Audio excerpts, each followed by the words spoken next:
Came too far to turn back. The return of the lyricist. Get it together. You're listening to You Good with Mike Brown, a mental health podcast. I might have a guest, I might not have a guest, but we're going to talk about mental health, and I hope that it's good. Follow me on things at Yo Mike Brown. Peace. How are you liking it? Like the process of it? Yeah. I like the process of it. I really like what I'm doing with it. You know what I mean? It's like I tell Chris all the time, like I feel like the redheaded stepchild of the network because like everybody has like these huge followings or like people talk like a lot of pop culture stuff, and I'm just like legit talking to people about something very specific, right. Where I feel that I thought like, personally I thought I was like, man, this is going to be dope. It's going to kill the game. That's how I felt when I came up with the whole thing. Like, yo, this is what I love talking about. This is what I would love to do. I would love to do it here and all these things. And as I've been doing it, it's been like, it's felt really good for me personally, because I know that everything that's said on a podcast can help people. Mm-hmm. You know what I mean? So it's like, in the beginning, I was like, oh, we're going to put ads on or whatever. And it's like, oh, no, you got to get the numbers up. And I'm like, okay, cool. But then as we keep doing it, a part of me is like, man, I kind of don't want ads on it. Right. You know, just because it's a thing. But it's also like, man, I kind of want that money, though. You know, so it's like... People that were like, oh, I'm never listening to the show ever again, mm-hmm. They came back later, and they're like, oh, I love the new direction of the show. And it's like, you hated it when we were first doing it. We're on the same track. This is the same direction. You told us, like, make us laugh. Stop talking about serious shit when we first did it. And so we were like, you know what? We'll, still give you the candy, but we want you to definitely have the medicine and, like, make it worth something. But see, that's the thing with me is, like, because I do comedy, it's like I have no problem making you laugh when I'm on stage or if I'm writing something. But if I'm not on stage performing, I might joke with you, but I am in no way required to make anybody laugh. Right. I don't give like I don't give a fuck, and it's like everybody ain't gonna always come up to me. Like, what's going on, Mike? Yeah, it's like chilling. Like, you got something, man? You got something you want to tell me, man? Nah, man. You sure, man? I ain't got nothing, man. I'm good. Say something funny, man. Come on, man. I got nothing, man. Like, nah, bro. Doing that. Yeah. I haven't been booked for this. Exactly. No set. But see, but that's the thing where it's like, because like I listen when like I listen to podcasts, it's like I also know that feeling of like we are entertaining the listener. And it was like a thing where like we're putting this podcast together, I was very adamant like, no, I don't want to do intros on it because like if I have guests, I don't want to be like, oh, we're here with Assante, we're talking about this and that. Like, nah, I'll intro myself, and I want the vibe, and I hate using the word, but whatever. I want the vibe to be that it's like we're having an open conversation that is kind of structured around mental health in a way. Mm-hmm.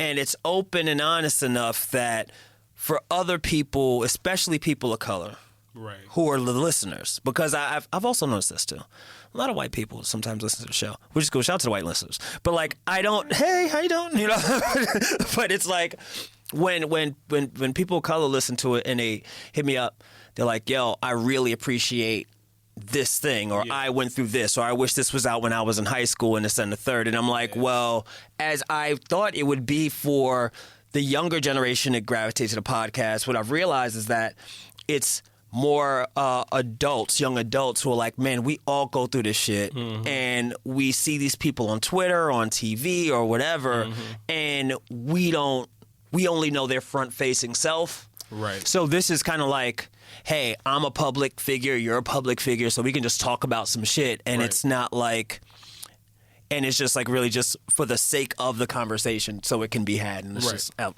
there. I feel like podcasting is the new version of Twitter, because almost everybody gets everybody's joining the conversation now. Everybody's getting a podcast. Everyone has a show to talk about whatever they want to talk about. Yeah. So I think it's great when people of color start shows. Yeah. And it can be a show about something I have no fucking clue what you're talking about. Because in my mind, I'm like, okay, well, I don't know what the hell you're talking about, but you are starting a community for a ton of people out there that have been waiting for this moment, like waiting for some representation or some information, and like to see someone there to provide that is important. Yeah. And I think that that's dope. And it's weird to me that I would be part of conversations about mental health. You know, from our podcast, The Friend Zone. Yeah. And shout out to other people listening. My name is Asante. I'm on a podcast called The Friend Zone. You know, just so you know, we can get that out the way. You know what I'm saying? Free plug. You know what I'm saying? I do I'll do intros. Like, well, I did it, but now. You did it for you. You did. That's right. You did the trolls, the during trolls. Right. You get to do it. We doing it my way, okay? And you know, on our podcast, it was such a journey to really figure out what I wanted to talk about, because I feel like, you know, like you were saying earlier, you're a comedian, but that doesn't mean that you need to necessarily be on all the damn time. Yeah. Like usually on is on stage, and like that's where it should start and end. But for me, I've always wanted to do things behind the scenes. Okay. But I've always been pushed to do things like in the forefront, and it's always been scary to me.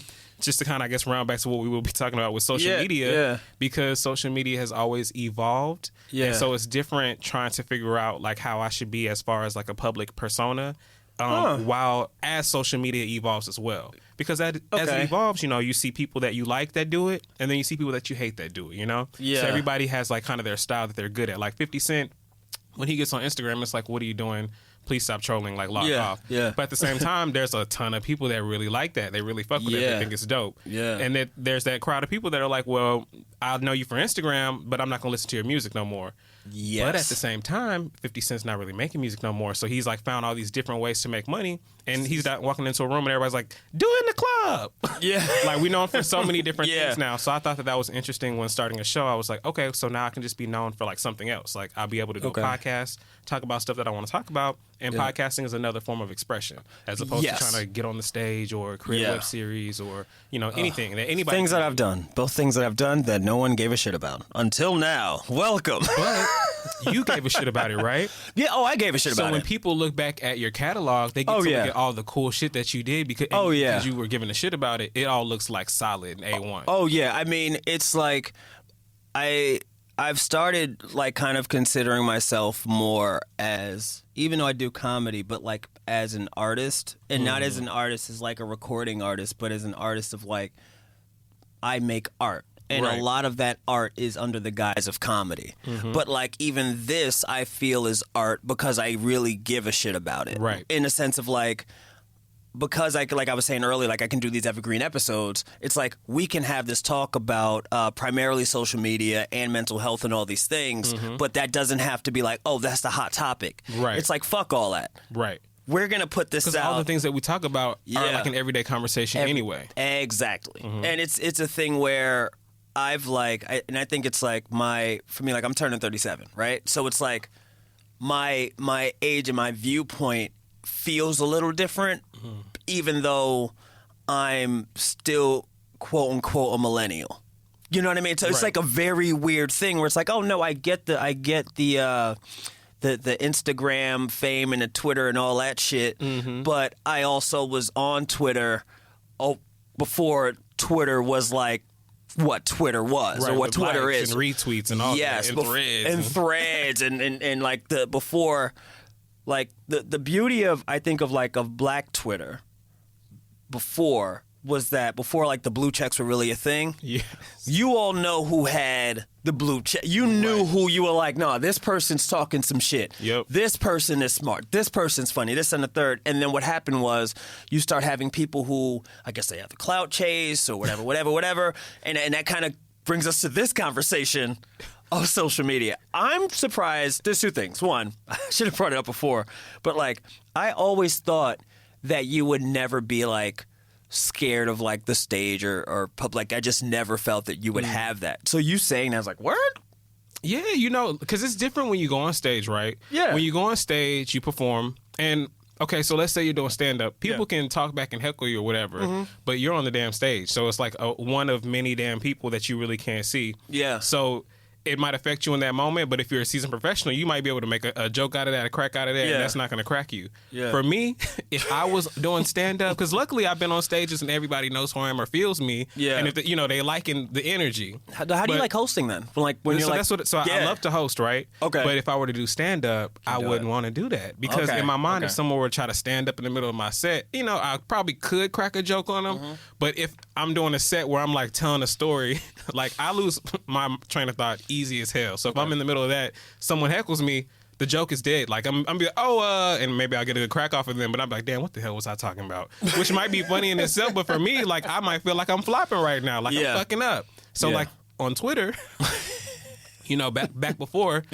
before the blue check, you know, I was laughing as you were talking about that because I thought Black Twitter, they used to do the brackets. Like, do you know what I'm talking about? Like the original, the OG clout chase. The OG clout chase was people trying to like be a part of the bracket or figure out why they didn't make the bracket. Oh my God. Or make their fave be on the bracket. So my God. For me, I was never trying to be on no damn bracket, and I don't think I ever made the bracket. I don't know if I ever made the bracket, but I remember being like, why did I make the bracket? But I let it go, but I remember that feeling. Damn, you know, I had me a good week with some jokes. On the bracket, you know what I'm saying? You can't spell bracket without B.O. Holla at me.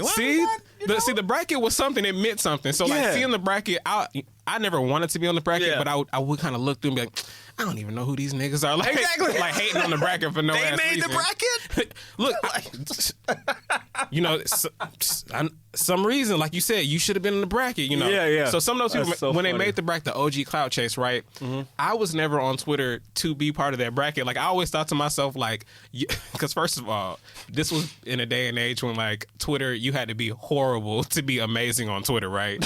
So, like, you could say shit to celebrities and nobody really knew because there was no verification. Like golden Twitter, like the golden age of Twitter, man. The fucking Grand Theft Auto of Twitter. Back when everybody did whatever the fuck they wanted, right? So I'm sitting here trying to tweet just to live life and not seem like someone that's saying shit to be funny. But then there are people that like tweet every day because they're trying to hit a lick. So it's like, this is going to get 1,000 retweets today. And I don't even know if this is a thought process or what, but you can tell when someone is like, trying. Get wilding for respect. They're like, so let's say the topic of today was Britney Spears shaved her head again. They're going to retweet that joke like 1,000,000 times and try to like make it funny. And it's like, this joke has already been said, or, you know, you're trying too hard, leave it alone. I don't, it's like the thing, like, even like that started our conversation where it's like, I don't try to tweet for the retweets and whatnot, because for me, I know that I am never going to win that game. Right. I'm never going to win. It's like, and if I win, what the fuck am I winning? Nothing. Like, you don't get you don't get nothing from it. Blue check?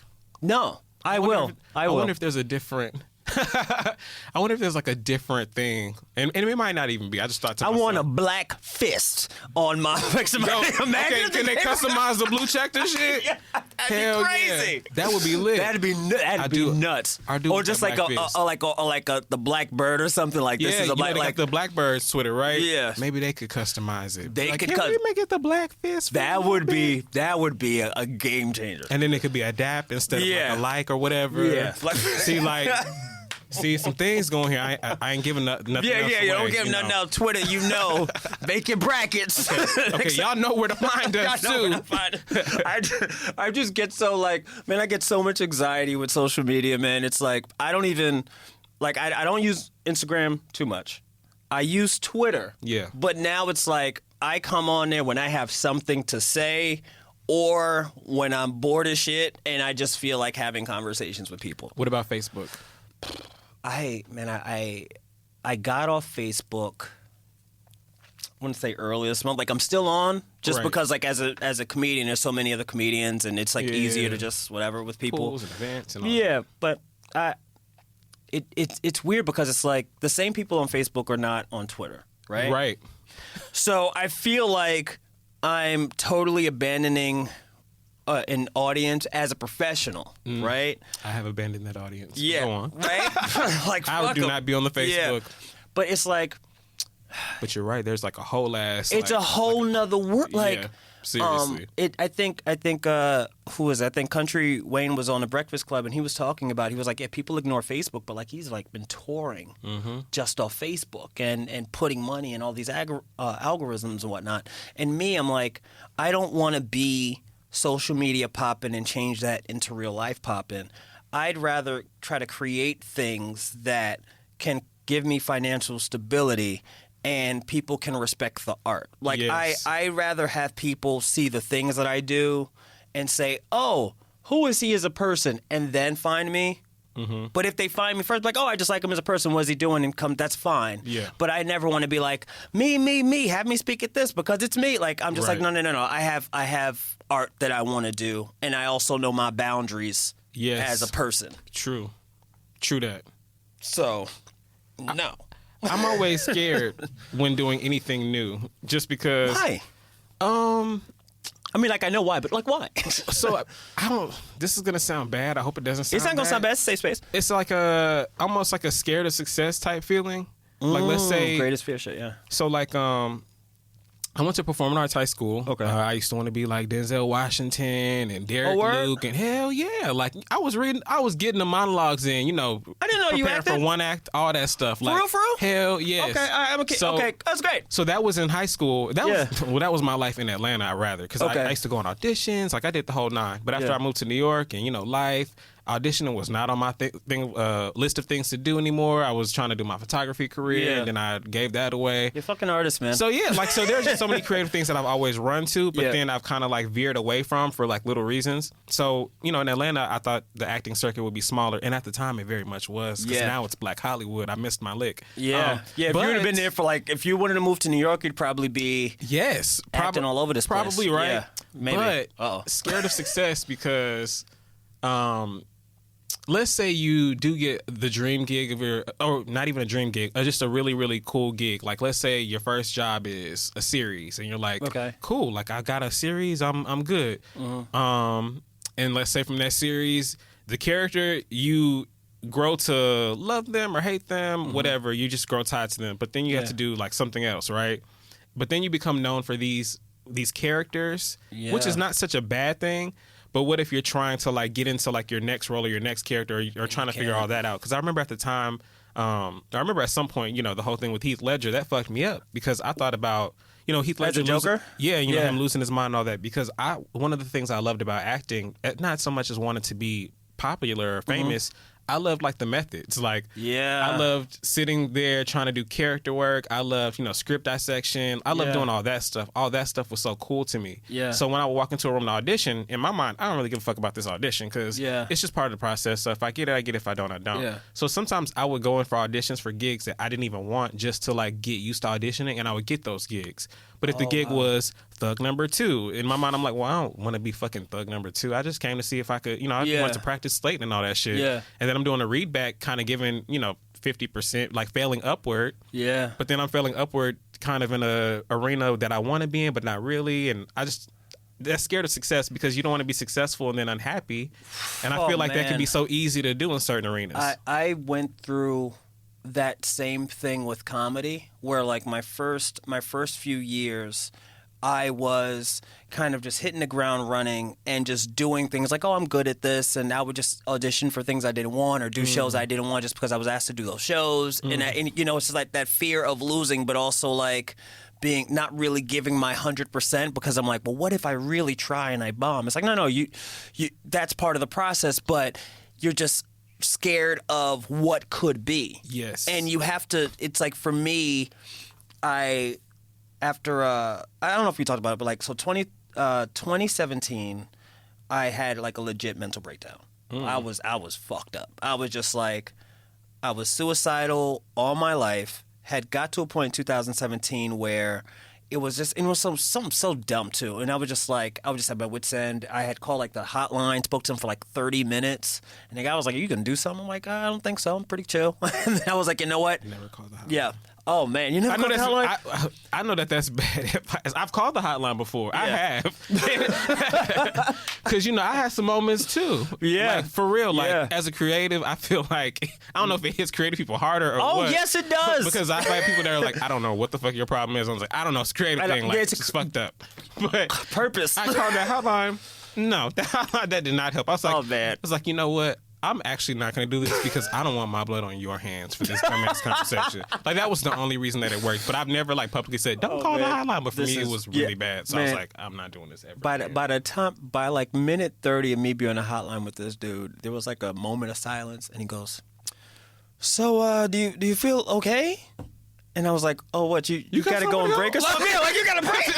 Like, damn, nigga. Like, but I just started cracking up. I'm like, oh, yeah, I forget. Like, there's other people on the line that you probably should get to. Right. And there's no real way to ease into that. So it was funny as shit to me. But I'm also like, okay, yeah. But I say that to say that the next day I was like, okay, I'm going to check myself into a hospital. And I was there and I was with the other people who had like way worse things than I was going through. Mm-hmm. And that is something that like lit a fire under me where I was like, well, I know that I have my suicidal thoughts. I know that I will have my anxiety and my depressions and all these things. But if I can still function in the world, unlike these people who cannot, they literally cannot function, then I feel like I'm taking resources away from them. Right. I have to do things to get my own shit together. Right. And then as I started doing that, taking like medication and shit, one of the things that I really had to be aware of is what I wanted to do and where I really saw myself. Mm-hmm. Because it was like, either you really gonna do this comedy shit,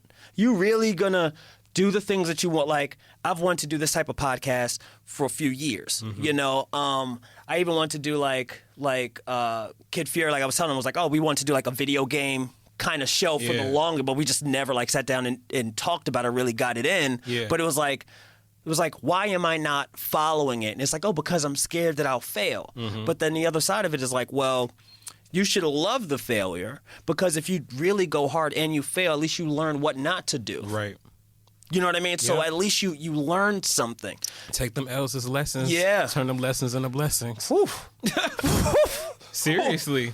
Seriously, one thing about being a problem solver, you had to solve a bunch of problems. So it's just a funny sentence, but yeah. Okay, so if you want another funny saying, one thing about being a firefighter, you got to fight a lot of fires. Okay? So listen, you feel how you feel because you feel how you feel because you feel how you feel. I heard a girl on Bad Girls Club say that, and it's stuck with me ever since. I was like, damn, she thinks she's being real deep right now. Yeah. Low key, there is something to it. Yeah, I'm feeling something right now. I was like, I do feel how I feel because I'm feeling how I feel. So like, there's this whole thing I want to like get away from as like a human being, and it's like being scared because failure is something that I think I didn't. This is gonna sound crazy, and I think maybe this is why I'm the other way. This is why this podcast like exists. I think I'm scared of success because I didn't fail a lot growing up. Like there was a lot of shit that happened, but I was always like, even at the worst, like, cause there has been some shit. Like at the worst of the worst, I'd always looked at the glass as half full. So like, even a low moment where I'd be suicidal, there's always like a very small part of me that's like, you could get your shit together. Like, what are you doing? Like I know that you could, because low key, because in my mind, right, and I hope this isn't damaging to anybody listening. I hope if you're in that mode or that mindset, you're not taking this as gospel in any way. Yeah. But in that mindset, you know, it could easily be like, let me just do this and end this right now and be done. Yeah. Because sometimes it's easy just to say, I'm gonna just do it. Yeah. But then I would always have that very small part of myself to say, damn, but like, it's been so long, like there's all this, like you gonna leave all this behind or whatever. Like there's always a part of me that talks myself out of it without even trying to. So that's why when I called that hotline, and that was the second time that I called the hotline. Okay. The first time it worked, like Black woman, I spoke to her, she like saved my life for real. Like I remember, real? Hell, what was that? What was that? Talk about that. Oh my God. So this was back in like, I hope, Mama, if you're listening, back when I lived in Atlanta, I had did something really bad, really awful, right? Okay. And so I remember talking to God about it and being like, God, you know, I just don't know. Like, and I was talking to God about it because God helped me. Like, it was something really bad that I did, and like I like got off like really easy, and I was just like, God, this is crazy. Like, but then in my mind, I'm also like becoming paranoid, like thinking like, oh, this is gonna come back on me. Like, a bunch of shit like was going through my head. So I called the hotline. I was like, you know, I really don't know what to do. I'm stuck. And this Black woman, like, I swear she was somebody auntie or something. She was like, listen, now I hear you and you sound really frantic, but I just need you to breathe. And so I can listen to you, so I can really hear you. And her just wanting to talk, because she was like, just breathe, just breathe. She wasn't trying to rush me or anything, because she was talking slow as hell, like she was cooking some grits or something. I was like, okay, I'm gonna breathe. So then after I told her about like all the shit going on, she was just like, baby, you can't let go now. Like she just told me, she was like, you can't let go now. She's like, everything that's happening is testing you, and you might feel like you could take the easy road, but easy ain't really easy. And she said, think about everybody that you're going to leave behind and what's going to be left for them. Yeah. And I was like, damn. And that's what it got me. Because I was like, I'm going to leave my mama behind, you know, my sister, like family, you know, loves lost, like all sorts of shit.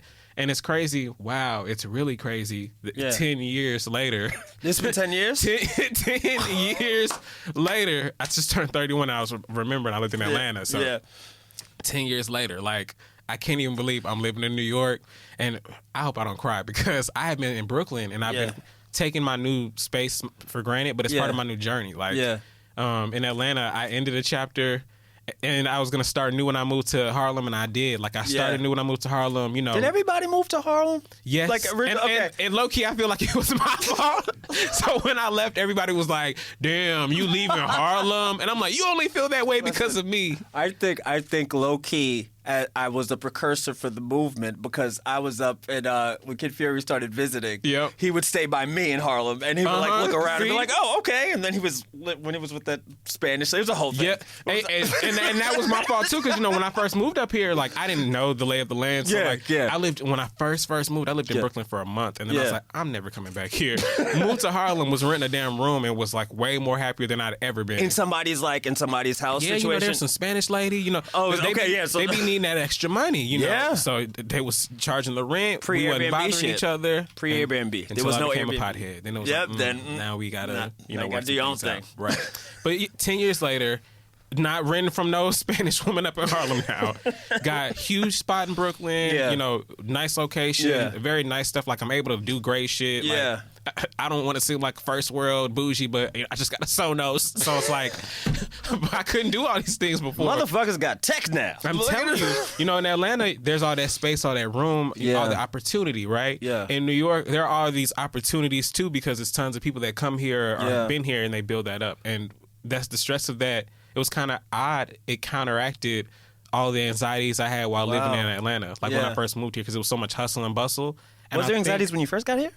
No, the anxieties from leaving Atlanta, like, you know, being like, you know, kind of unstable and a bunch of shit. It was like, you know, touch and go for a second. But then I got here and I'm like, oh, all these motherfuckers crazy. It's frantic as fuck out here. Yeah. So then I'm working, I'm riding the subway. All these things are distracting me from like being depressed and upset. Because in my mind, I'm like, you got to get your ass up in the morning because you got your rent to pay. Like, you know, you can't do this. So I had other things to take me away from depression until I found something else to be depressed about. You know what I'm saying? Like, I feel like it comes in waves. It's like, okay, great. Now you're fine. Now you've had all your bills paid. Now you're working a little bit less.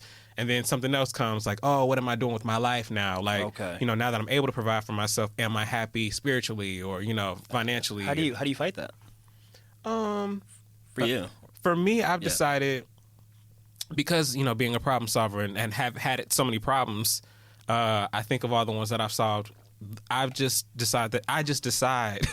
And I know that sounds corny as fuck because people are like, choose happy. And it's like, no, bitch, I can't choose happy if I ain't got nothing to eat. But for me, I've decided I'm going to just choose to do what makes me happy. Like, I'm going to choose it. And not happy like, he, but happy like satisfied, like centered. You're at peace with it. Peace. What you do, yeah. So like I need to. So I know there are things that are gonna make me happy, and then it's a matter of like, you know, what steps am I gonna take to be happy? Yeah. Because some people they know that they want to be happy, but they don't know what that looks like. But I feel like every day, you know, we can kind of small things, right? So like, wait, but do you think that the success that you're scared of would make you happy, or would it not make you happy? I don't know, because it's like. From the outside looking in, I'm like, man, you can do anything the fuck you want to do. You know what I mean? Right. Like, if you, like, you know what I'm saying? It's like, because I feel that about myself. And there's certain people, when I look at people, I'm like, man, you can do, like, if it ain't working, it's just not working now. Right. Right? And so it's that thing where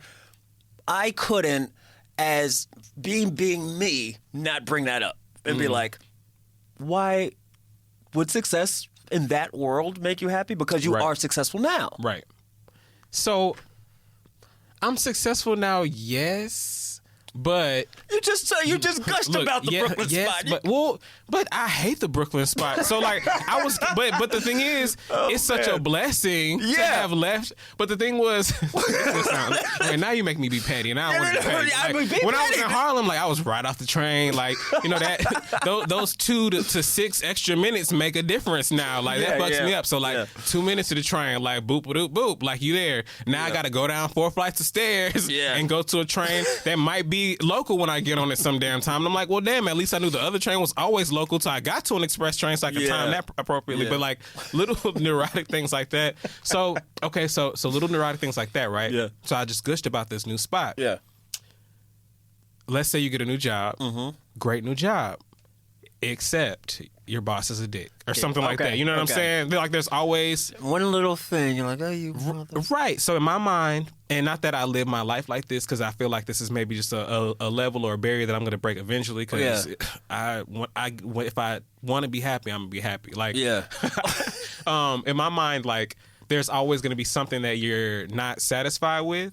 So why not take the risk anyway in certain arenas? So that's why, even though I'm scared of success, I hesitate to really enter a lot of arenas, but when I am in certain arenas, like as far as podcasting, like I'm in this arena now, so I don't mind going on a bunch of different shows to like be on podcasts, as opposed to being like, oh, I podcast, but I only know how to do my show because I don't want to go on somebody else's show and sound stupid. Like I just know that we can have a conversation and I can talk and you can talk and we can either join thoughts or we could disagree, and that can be a whole nother thought, like things like that. But there are some people, certain instances rather, where let's say I got a podcast, but my podcast is so popping and people are too scared to talk to me, or they think that I think that I'm too good, and it's like that's not what I think at all. Yeah, like there are all these kind of like new levels, new devils. I think even in success, like most in success. So if I become successful in something that I don't really care about, that's gonna fuck me up, because it's kind of like, damn, like this is cool, but I want to be doing that, and it's like a dissatisfied thing. Yeah. Like, I thank God that I do a podcast and I don't have to talk about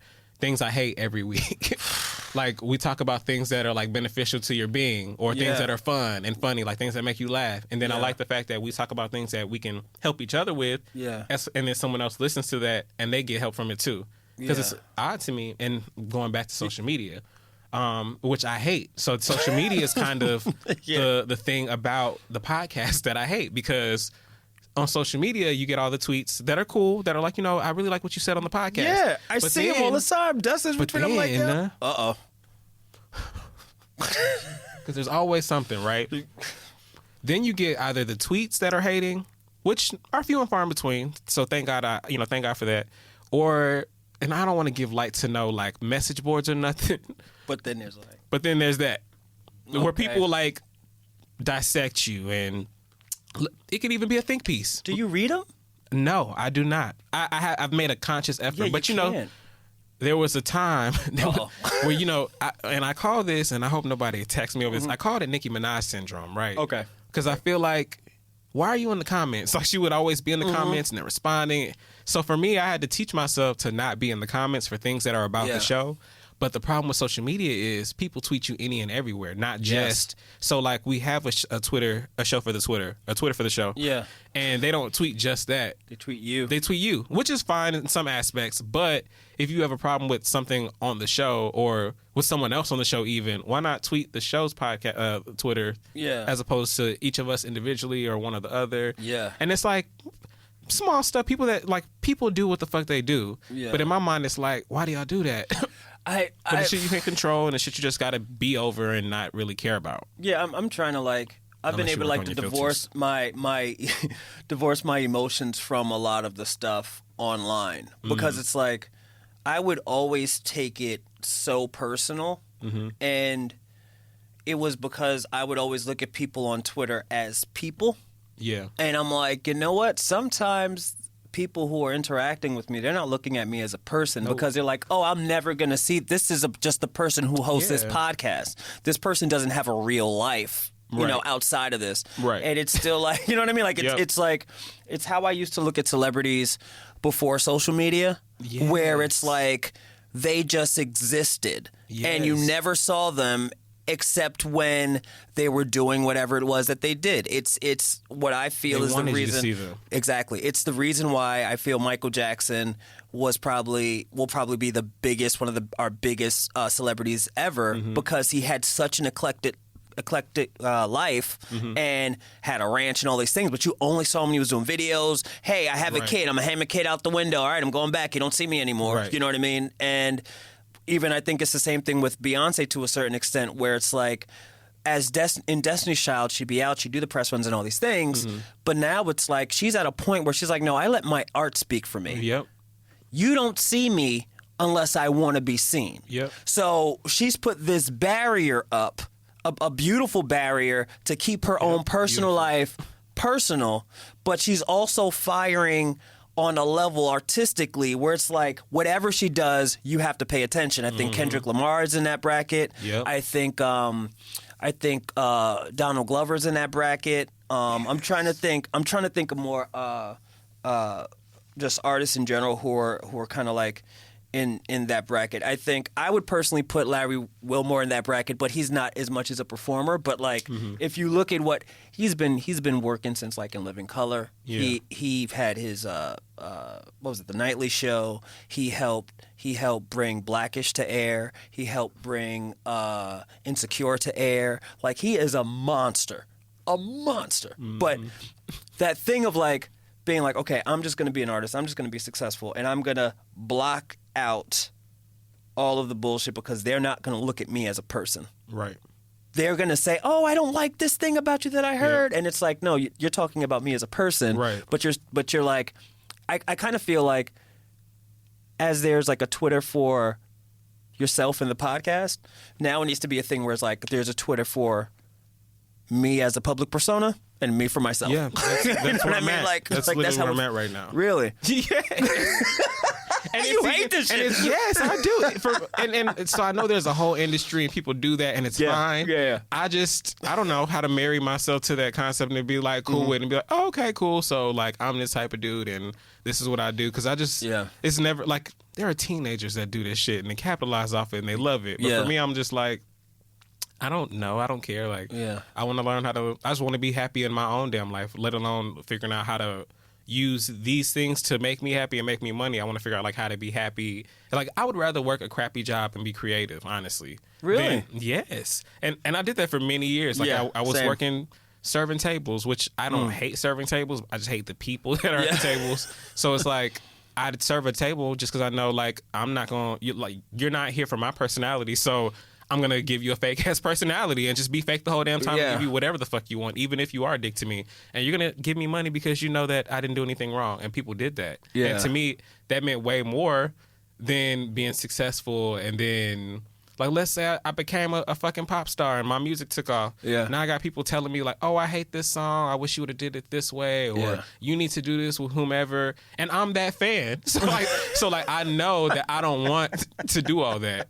You're part of the problem. I'm part of the problem. So, like, I know it's going to come back on me, like, 1,000-fold. Like, it's going to be everybody and their mom be like, oh, opinions. And it's like, well, you know, I'm still trying to be my own human and form my own opinions and create my own art without anybody else affecting that. See, I think that's why, just kind of like going back to like the Nicki stuff, I think that Nicki never had a chance. She never had a chance to really be the not Nicki Minaj. Mm-hmm. You know, she's never like, we don't really see what's a Onika, you know? Right. So anytime someone says something about Nicki, of course they're talking about the persona or whatever, but like Onika sees it and Onika is pissed. And it's kind of like Iron Man. She puts on that Nicki Minaj suit and goes in and fights as she is well within her rights to do. See, now you about to make me want like dual Twitters now. Like, I wish Nicki did have an Onika and was just going off as Onika under account. And so we could be like, damn, Onika was going off, and be like, I'm still going to turn up to that Nicki Minaj later, so we can like not be mad. So you can just be, because it's like, but then there's no way to really do that because, you know, when they go on interviews and stuff like that, like, is this Nicki or Onika right now? I'm like, it was Nicki until you called me a bitch. Like, you know, there's no way to really do that. I mean, but see, that's the thing, like mental health thing that like kind of scares me, where it's like she made this thing like she's Onika, and then it's Nicki Minaj, and then it's like in that world of like being one of the great female rappers, and it's kind of like, you know what? Fuck it. I'm making Roman, so now I could lose my shit and not lose it as Nicki. But it's like now we're so deep. It's like Inception. We're like so many levels deep now into it that we don't let Onika just chill out. You know what I mean? It's like even like with Meek Mill, I feel that Meek is Meek all the time, but when he's rapping, he's Meek Mill. When he's on Twitter and all that shit, he just regular old Meek, just chilling. Right. But when he's rapping, hold on, like all that stuff. But Nicki, it's like she has to be Nicki online. She has to be Nicki on Queen Radio. Yeah. She has to be Nicki in the boards and all those things. And she's also popped off in a time when social media wasn't that thing. Right. And so that's like another thing, right? You know, when you look at New Levels, New Devils, like there's people way younger than us coming up on social media, and they view it completely different. On time? Okay, cool.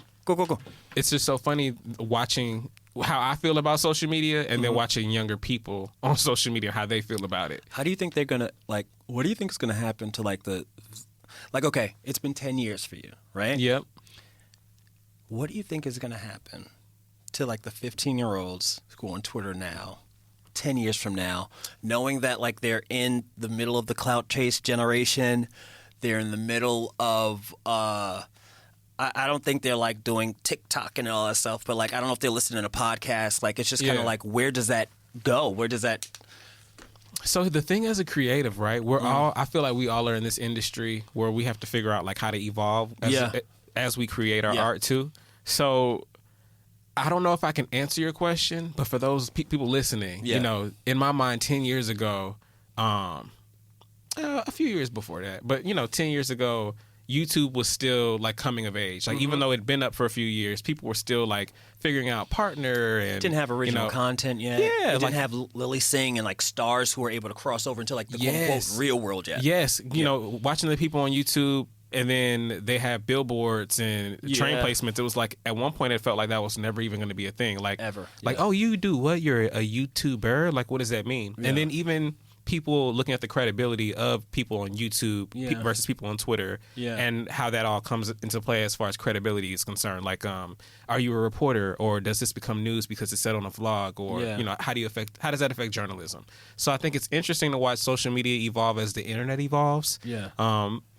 As the internet evolves, that calls for more space on things. We went from floppy disk to CD-ROM / DVDs, all the way down to fucking little tiny ass USB drives. But now our computers need terabytes to exist. Like, so it's kind of in my mind like, or even the cloud sometimes. Like it's like, but you need to have the server space. No, I mean, it's up. The cloud's getting hacked every day now. I'm not in the cloud. I'm right here on the ground. I'm in the cloud now, so I'm scared. You know, any day there's a crisis now. But it's just so interesting to me how all of these things evolve, and I feel like it's just information, like how fast we process information. So it's gonna depend on what the new hot thing is. Like, are we finally gonna start doing VR shit? Like, did you watch the movie Ready Player One? Yeah. So like now, are we going to be doing the VR shit, and are we going to be in there doing currency in there? Are we even going to want to tweet from in there? Or like, are we going to tweet while we're still in there? Like all that shit. Like as that grows, I wonder what all that's going to look like. Yeah, I do think we're either going to get more into virtual reality. Or what they already have now, like the Pokemon Go augmented reality. Oh my God, you know what I mean? Like I think that's what's starting to happen, where it's like instead of physically looking at a screen and sharing things, we're going to be immersed in a world where everything is designed kind of like for us. Yep. And you know, I just hope as like as artists we can design the stuff and enjoy this real worldness as we can. True. So don't look at social media. Yeah. So thanks for coming. Great episode. Thanks for having me. Like this. I can talk to you all day about all sorts of shit. It's great. You talk about all shit. All right. It's great. We did it. We did an episode. I'm so like I'm very happy that like this worked out so easily because like just be like just like going back and forth on like this was just great. Yeah, and I told social media. I saw the tweets. I was like, oh my God, my life was like I hate memes. I hate in more than 140 characters. How old am I? Like Damn. I hate the fact that I even feel like I'm old. Man. In my mind. Yeah, you're just 31, man. And that's the thing. In my mind, I know I'm young as hell because it's like, oh, I just hit 31. Like, young. But then I'm looking at all these people that look at me like watching the movie. Did you watch Us? I didn't watch it yet. I'm gonna watch it. There's just a couple of references in there, and they're like, "Damn, is it over now? Like, have I literally gone over the hill?" Yeah, dude, I left a voicemail the other day, and I got so much hell for it. They were like, "Why didn't you send me a voice note? Why you didn't do it?" I was like, "Well, I called you because I thought I could talk to you," and I was like, "I'm sorry," you know, like and I was like, "All right, you know what? I get it. Just keep me updated, like was it like fucking the iOS." You know, right, update. Yeah, just let me update. Just tell me what I need to do. You know what I mean? I'm still learning emojis, but yeah. If I had it my way, I'd still be next to chirping some hoes. Honestly. All right, yeah, that's it, man. Thank you. Pleasure.